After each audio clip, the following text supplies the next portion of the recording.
They say the worst part of betrayal isn't the act itself, but the realization that everything you believed in was a lie. For me, it started with a kiss on the forehead. My name's Mark Thompson. I'm 36 years old, born and raised in Columbus, Ohio, and I've been married to my wife, Jessica, for 11 years. We were high school sweethearts, one of those couples people pointed at during reunions and said, "Now that's true love." We had a good life. A quiet, steady one. Jessica worked part-time at the local elementary school as a librarian's assistant, and I'd recently landed a foreman job at a large construction firm. Not glamorous, but it paid well, and it let me provide a solid life for Jess and our 2 kids, Ryan 8 and Sophie 6. And then there's Ethan. My best friend since 3rd grade. The kind of guy who always had your back, who gave the best man speech at my wedding, who held my hand the night my dad died. We were like brothers. Maybe closer. For a while, everything seemed okay. Comfortable, even. Sure, Jessica had been acting a little distracted lately, more phone time, some missed dinners, that kind of thing, but I chalked it up to stress. She said she was helping organize some school event. I believed her. Why wouldn't I? One Thursday morning, I kissed her goodbye like always before heading out for work at 6 a.m. She smiled, wrapped in her robe, coffee mug in hand. That familiar warmth in her eyes, it felt real. It would be the last time I saw her that way. Later that day, I got called into an unexpected meeting at the site office, and the project manager told us we'd be switching shifts starting next week. Just like that, I'd be working nights. I wasn't thrilled about it, but it paid more, and money had been a bit tight after we replaced the water heater. Still, I figured I'd head home early and surprise Jess with lunch. Maybe even take the kids out for ice cream. I hadn't done something spontaneous in a while. I stopped by the grocery store, grabbed a rotisserie chicken, some salad, and headed home. The house was quiet when I got there. Too quiet. Jessica's car was in the driveway, so I assumed maybe she was taking a nap or out in the backyard. But as I turned the doorknob, I hesitated. I still don't know why. Something felt off. The air inside felt heavier. Like walking into a theater in the middle of a performance you weren't invited to.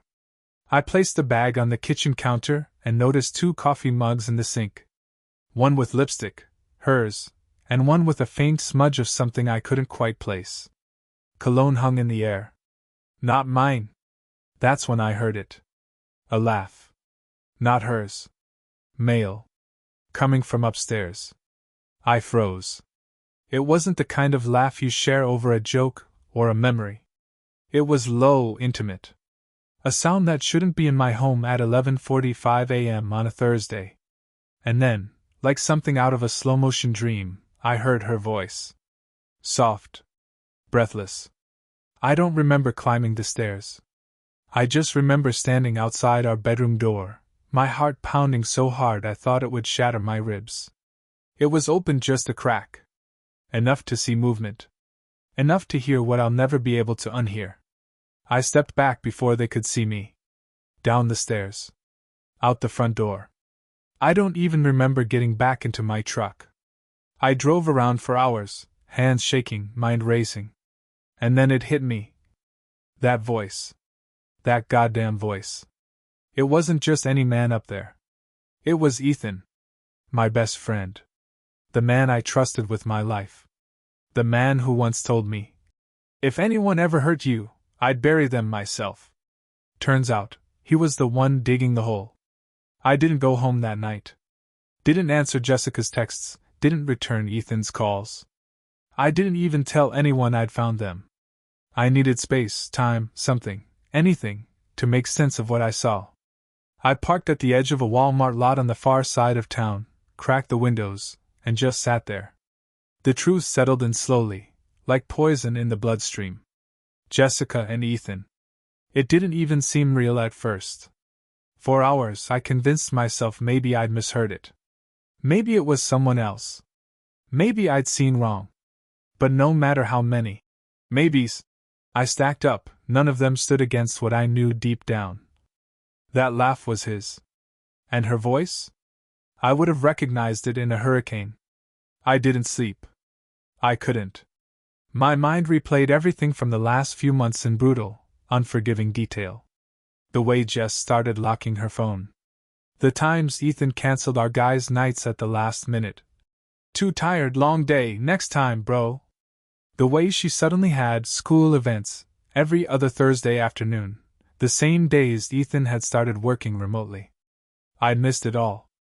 And now the reality was staring me in the face. Around 6 a.m., I drove back home. Parked quietly in the driveway. The lights were off. My kids were still asleep. Jessica's car hadn't moved. Like nothing happened. I walked in and the smell hit me again, his cologne.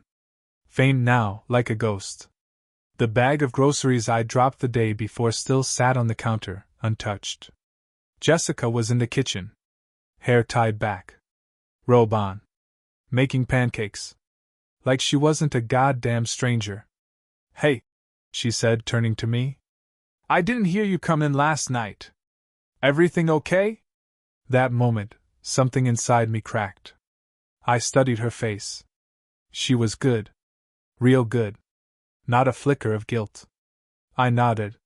Yeah. Just needed to drive. She smiled. You hungry? I sat at the table. Didn't speak. Just stared at the stack of pancakes she set down in front of me. I couldn't eat. My stomach was tied in knots, the scent of syrup making me nauseous. Ryan came down first, then Sophie. They ran to hug me like they always did. Their warmth broke me all over again. I wasn't ready to blow up their lives yet. Not without a plan. So I played along. Ate a bite. Smiled.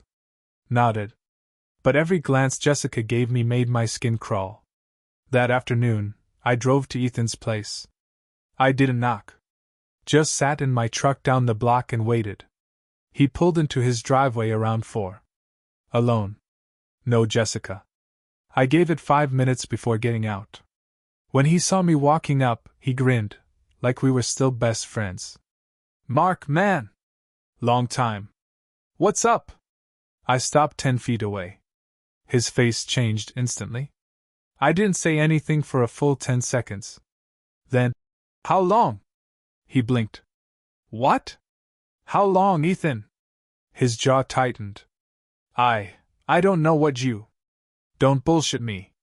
He looked down, then back up, guilt bleeding through every line of his face.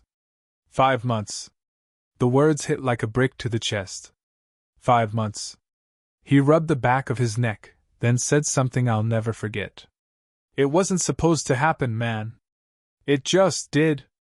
I almost laughed. That line? Like they'd tripped and fallen naked into each other. I didn't punch him. I wanted to. God, I wanted to. But I didn't. You looked me in the eye every week, I said, voice low. You held my daughter. You shared my table. I know, he said, eyes wet now. I'm sorry. I messed up. It just got complicated. Complicated? I spat. You F ****** Ed, my wife. His face went pale. I turned and walked away. I'm done, I called over my shoulder. You're dead to me. After that I shut down. No outbursts. No confrontations. Just silence. I couldn't talk to Jessica. Not yet. I needed more than a half-assed apology and Ethan's version of the story. I wanted to know everything. I wanted to corner them in their lies, piece by piece, until the whole rotten truth spilled out on the floor. So I did what I had to do. I became a ghost. A ghost in my own marriage. The following Monday, I installed a cheap but solid surveillance app on Jessica's phone while she was in the shower. Took less than 5 minutes.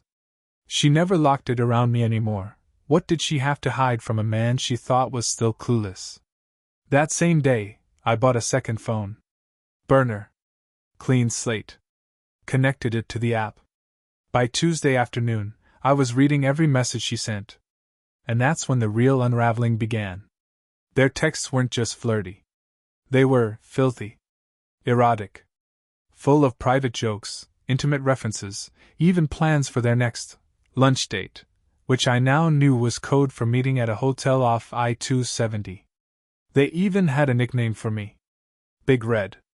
Because of my red pickup. Because apparently, that's how she knew she had the house to herself, when Big Red left the driveway. Reading those messages, it didn't just hurt. It humiliated me. She wasn't just cheating on me. She was laughing at me. The worst was one voice message. A little 14-second audio clip she sent him at 11:06 p.m. on a Wednesday night. I remember the time because I was downstairs in our basement, folding laundry, thinking she was asleep. In the clip, she whispered, "He's downstairs right now. Folding his dumb t-shirts. God, he has no clue. I wish it was you here instead." That was the moment I stopped hoping this could be salvaged. It wasn't just betrayal. It was contempt. I saved everything. Screenshots. Audio. The whole digital pile of garbage that used to be my marriage. But I didn't confront her. Not yet. I wanted to make her squirm. I wanted her to feel the dread I'd been choking on for weeks. So I started laying traps. Small ones. I mentioned that I might be picking up extra shifts on Saturdays. Her face lit up, too much. So I lied again. Said I had to leave early this Saturday for training on the other side of town. I even packed a bag, kissed her goodbye at 6 a.m., and drove away like I always did. But I didn't go far. I parked 3 blocks away and waited. At 9:42 a.m., I got a notification from the app. Jessica Thompson has shared her location. I opened the map. Hotel Violet. Room 314. A $75 a night motel with zero charm and even less dignity. 30 minutes later, another alert. "Just parked," Ethan texted. "Room key?" "Under mat," she replied. I sat there in my truck, watching the minutes tick by.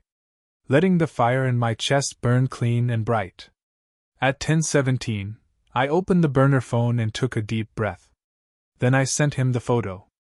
The one I'd taken of him and Jessica from our bedroom window 2 weeks ago. Both of them laughing in my bed. 10 seconds later, my screen lit up like a Christmas tree. Calls. Messages. One after the other. I didn't answer any of them. I just sat there and smiled, imagining the look on their faces as they realized. The game was over. The aftermath started quiet. No screaming matches. No tearful confessions. Just tension. Thick, toxic silence stretching over every room of our house like fog. Jessica didn't mention the burner phone. Didn't bring up the photo. She probably thought Ethan was spiraling, that maybe I hadn't seen anything after all. That she could still salvage the illusion. But I saw the fear in her. She stopped checking her phone around me. Her hands trembled when she cooked. She smiled too much, like a kid pretending not to be caught. I waited. And while I waited, I did the most painful thing I've ever done. I sat our kids down, Ryan and Sophie, and told them Daddy and Mommy were having a tough time. I didn't use the word divorce. Not yet. But I could see Ryan's eyes narrow, that flicker of early understanding. He's just like me. Picks up on everything. That Friday night, I stayed late at work. Not because I needed to. Because I knew she'd think I wouldn't be home until late. At 7:24 p.m., I got a text from the app. "Jessica. You sure you can't get away? I miss your hands." "Ethan. Can't. He knows. I think he knows." That was the first time I saw the panic in his messages. Like a man trapped in a house filling with smoke. "Jessica. No. He doesn't. I swear. He hasn't said a word." "Ethan. He sent me a picture, Jess. From your bedroom. The one I was in." She didn't reply right away. Then, "Oh my God!" And then another. "We have to stop." I sat there in my truck, parked just around the corner, watching my phone screen like it was the end of a movie I'd seen coming all along. I waited until 8:02. Then I drove home. Jessica was on the couch, wrapped in a blanket, flipping through a book she wasn't reading. She looked up as I entered. "Hey," she said softly. I didn't answer. Just walked over to the coffee table and dropped a thick, yellow manila envelope in front of her. She stared at it. "What's this?" "Everything," I said. "Every text. Every lie. Every picture. You can flip through it, or you can just admit what you did." She didn't move. Then she opened it. She made it 6 pages in before she dropped the whole thing onto the floor and put her face in her hands. "I didn't mean for it to happen," she whispered. I almost laughed. "God, Jess. It happened for 5 months. In our bed. In hotels. While I was busting my ass trying to give you the life you said you wanted." She looked up, eyes red. "It was a mistake. I got lost. I didn't know how to stop. You didn't want to stop." That broke her. She started crying, really crying. The kind of sobs you can't fake. And for a moment, just a second, I almost felt sorry for her. Until she said it. "I think I loved him." I stood there, everything inside me shattering. "You think you loved him?" I said, voice like ice. She nodded.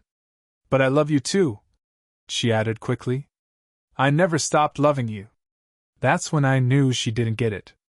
She didn't understand that love isn't a light switch. You don't love someone and betray them at the same time. You either protect them, or you destroy them. And she had already made her choice. After she said it, "I think I loved him," I didn't yell.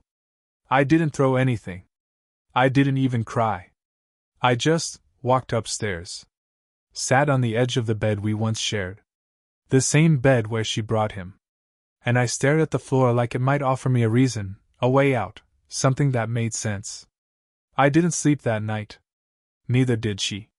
She stayed downstairs, probably thinking I'd cool off. That maybe, by morning, I'd be ready to talk it out. To listen to her reasons. To give her the kind of forgiveness that only lives in books and bad movies. But when morning came, I got up, made breakfast for the kids, and acted like it was any other Saturday. Jessica came into the kitchen looking like hell. Hair tied back, eyes swollen. She opened her mouth to say something, but I cut her off with a glance. Not in front of the kids. We went through the motions. Cartoons, cereal, socks, shoes. Soccer practice for Ryan. A trip to the park for Sophie. From the outside, we were still the Thompsons, just another happy American family in the suburbs. But inside, everything had cracked. That evening, after the kids were asleep, I handed her a folded piece of paper. It was a lease. 1-bedroom apartment on the other side of town. Month to month. Fully furnished. First and last already paid. "You'll move in on Monday," I said. She stared at the paper. "You're kicking me out? You kicked yourself out the second you invited Ethan in." Her voice was small. "What about the kids? We'll work out a schedule. And us? There is no us." That was the first time she broke completely. Not sobbing. Not pleading. Just quiet. A silence so deep, it rang in my ears. She left the next morning. Didn't even pack much, just enough for a few days. I didn't stop her. Didn't say goodbye. And for the first time in months, the house felt honest. Not happy. Not whole. But honest. 3 days later, I served Ethan at work. I waited until his team meeting let out. I knew exactly where and when, because I had asked my cousin, who worked in HR, for the schedule. I walked up to him in the hallway, in front of half his team. Handed him a letter. "Restraining order," I said. He looked like someone had just punched him in the throat. "You don't come near me. You don't come near my house. You don't text my wife. You don't wave at my kids from your car. You vanish. Mark, man, come on. No. You don't get to man me anymore." People stared. No one said a word. I walked away. He didn't follow. That night, Jessica called. Said she'd been staying at the apartment. Said she was sorry. Said she was seeing a therapist. I listened. Not because I cared. but because I needed to hear the cracks in her voice. I needed to know she was feeling it. That the gravity of what she did was finally pulling her under. She asked if we could meet. I said no. Mark, please. I need to explain. You already did, I said. 5 months of messages. That was your explanation. Then I hung up. The next few weeks felt like walking through rubble. Friends started to notice. Not because I said anything, but because Jessica disappeared from our social circles. No more double dates. No more school fundraisers. No more Saturday brunches with the other couples from the neighborhood. People started asking questions. Some of them danced around it. Is everything okay at home? We haven't seen Jess lately. Others, like my brother Dave, just hit it head on. What the hell happened? I told him. I told a few others too. The ones who mattered. The ones who knew us before the wedding, before the house, before the kids. Nobody was surprised it was Ethan. That's what crushed me the most. Turns out, everyone had seen something, just not enough to say it out loud. The way he looked at her when he thought I wasn't watching. The way she laughed at his dumb jokes. The way she lingered when they hugged goodbye. People noticed. They just didn't say anything. Because they didn't want to be wrong. Because they didn't want to be the one to crack the happy couple. But the cracks were already there. And now they were all I could see. I met with a lawyer, Jared Morris, a guy my cousin recommended. Clean office, firm handshake, no-nonsense attitude. He looked over my situation and said something that made my blood run cold. You could go for full custody, Mark. I blinked. What? You've got the texts? The proof. You've got a 5-month-long documented affair, some of it in the marital home, during work hours, while the kids were there. If you want to fight for full custody, you've got a shot. I didn't know what to say. I didn't hate Jessica. Not really. I hated what she did. But I didn't want to take her kids away. Not completely. As much as she betrayed me, she was still their mother. And no matter how shattered our marriage was, I didn't want to be the kind of man who weaponized his kids. So I told Jared. Joint custody. Nothing more. Nothing less. He nodded. I'll make it happen. And he did. The divorce was swift. Jessica didn't fight. She didn't even contest the terms. She signed every document with shaking hands and bloodshot eyes. I watched her as she did it. Not because I wanted to hurt her, but because I needed to see it end. Needed to witness the final moment, the last breath of a love that once felt eternal. When it was over, we sat in silence. Then she asked me one last question. Do you think you'll ever forgive me? I didn't answer. Because I didn't know. The house was different after she left. Not just emptier, quieter, in a way that made the walls feel thicker, like they were holding their breath. Every room carried echoes. Of her laughter. Her footsteps. The sound of her brushing her teeth while I shaved next to her in the mirror. I started noticing things I hadn't before. The uneven paint on the baseboards. The leaky faucet in the downstairs bathroom. The way Sophie always left her socks behind the couch. The little things that only mattered when someone was missing. But I didn't miss her. I missed who I thought she was. There's a difference. The first weekend without her, I took the kids camping. Nothing fancy, just a couple nights at Alum Creek with a cheap tent and too many marshmallows. Ryan helped me build the fire. Sophie sang to the trees. For a while, it felt like I could breathe again. And then, that second night, Ryan crawled into my sleeping bag and whispered, Is Mom okay? I didn't lie. She's sad, I said. Did she mess up? Yeah, I said softly. She did. He didn't ask more. Just curled into me and fell asleep. Kids know more than we ever give them credit for. When we got back Sunday afternoon, Jessica was parked in front of the house. She looked smaller somehow. Thinner. Nervous. She hugged the kids like they were air and she'd been drowning. Then she looked at me. Can I come in? She asked. I nodded reluctantly. Not for her. For them. She stayed maybe 10 minutes. Dropped off a bag of books for Sophie, a new soccer ball for Ryan. Then she asked to talk to me in private. In the garage, away from little ears, she said, "I just wanted you to know. I'm not seeing him anymore." I didn't say anything. I told him I can't live with what I did. That I lost everything. I nodded. Still nothing to say. "I know I don't deserve anything from you. But I'm trying to be better. For them. And maybe someday, for you." I finally met her eyes. "Good," I said. "Be better. For them." And then I opened the door and went back inside. Later that night, I found the soccer ball in the corner of the living room. Ryan hadn't even taken it out of the bag.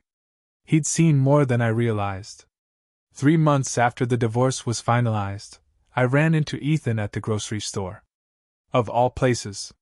He looked wrecked. Gaunt. Pale. Wearing the same damn Ohio State hoodie I'd given him for Christmas 2 years ago. He froze when he saw me, halfway between frozen peas and waffle mix, like a deer realizing it wandered onto a shooting range. I didn't stop walking. But he did. "Mark, man, wait. Just for a second." I stopped. Only because I wanted to hear what garbage would fall out of his mouth this time. He scratched the back of his neck. I wanted to say I'm sorry. Again. I know it doesn't fix anything. But I've lost everything. My job. My apartment. My parents won't even talk to me. I raised an eyebrow. "Jessica dump you?"